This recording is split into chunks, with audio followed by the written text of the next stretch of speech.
Hello and welcome to this Managed Methods demo. Today we're going to be talking about the Managed Methods platform and its various features and functionalities. And to begin with, we're going to start off on the Summary tab. The Summary tab is the landing page of the Managed Methods platform and the first place you'll see when you first click into the Managed Methods environment and take a look at what's going on.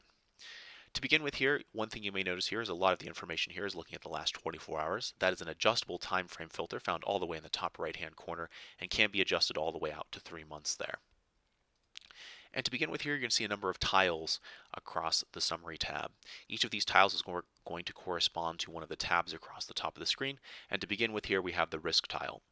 So risk within Managed Methods is the various things within different elements of content. And that could be anything within Drive, Gmail, shared drives, Google Classroom announcements, even Google Chats. And this can be, and the platform can look for from anything from a credit card number with PCI to a social security number with PII.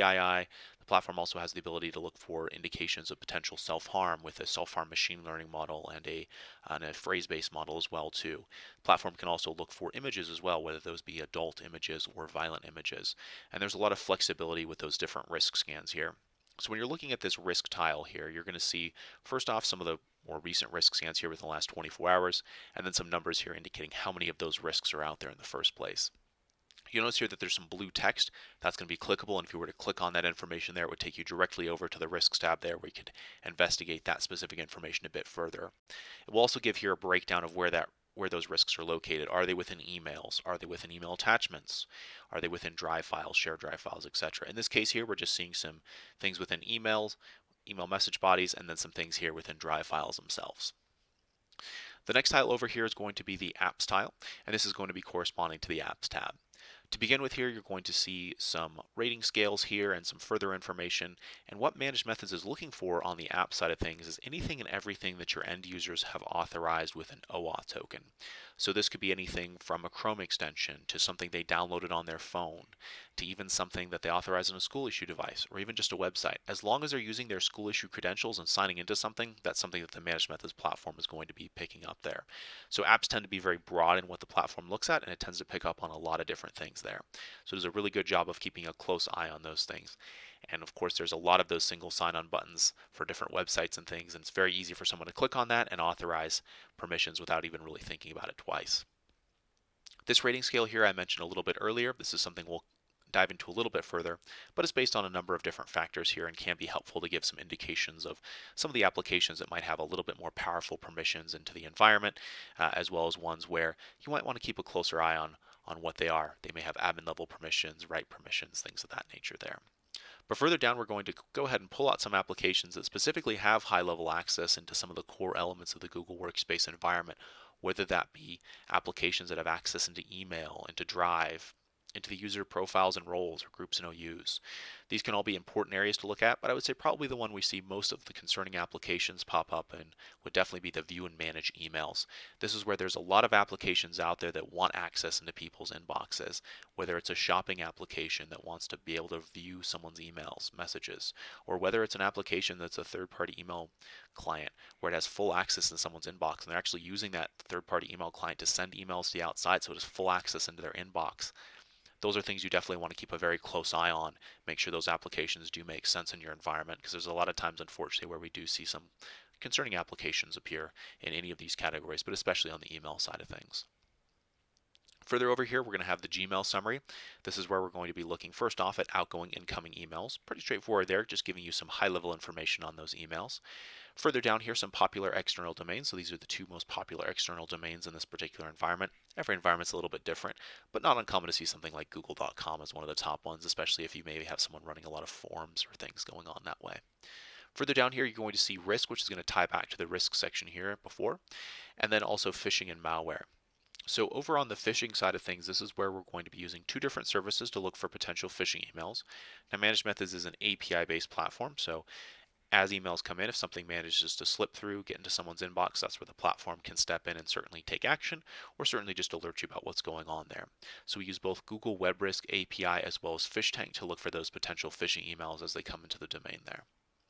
Further over here on the malware side of things, I'm going to jump down just for a moment here, and this is where we're going to be using Cylance as our malware scanning engine, and we're going to be looking for 3 different areas for potential malware. That's going to be within drive files, email attachments, and then also shared drive files as well too. This does a good job of keeping an eye on those different areas, making sure if something does come into the environment, it's being evaluated there. Thankfully, we don't see a very large amount of malware, but every so often there'll be something concerning that will pop up, whether it be an odd executable file or some odd email attachment that managed to slip through. So certainly a very good area that the platform will keep an eye on that cloud layer of things. The platform doesn't look at any endpoints there. Further over here, we've got our drive file summary and the shared drive file summary. Both of these are important to look at, but I would say drive files would be where I would be starting off with here. And what we're looking at with drive files is this is going to look at every single drive file within the environment, but it's going to go back initially 30 days, and then it's everything moving forward. So as people modify existing documents, as people change share permissions, create new documents, the platform will scan those for risks and take a look at things that way.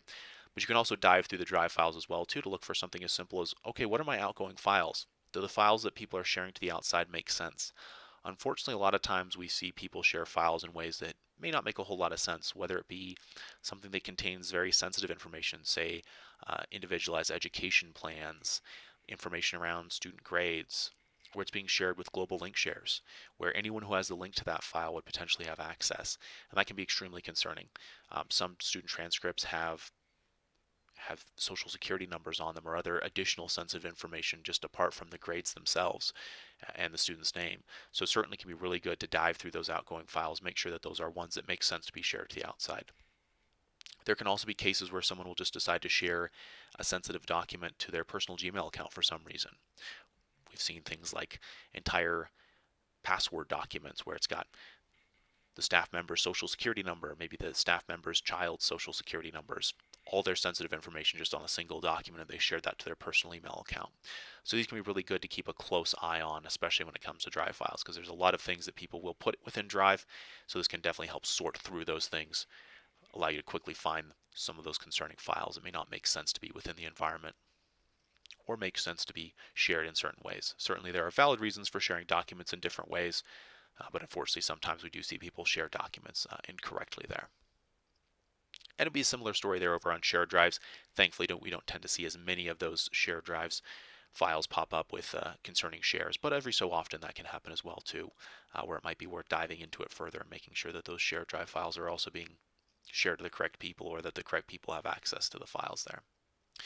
And then that takes us over to the accounts tile here, and that's going to be the final tile. So this is where we're looking at login information, total number of accounts, a lot of different information will be found here. So to start off with, you'll see total accounts, suspended accounts. So this is referencing directly from Google there of how many total accounts do you have out there, how many of those accounts are suspended accounts.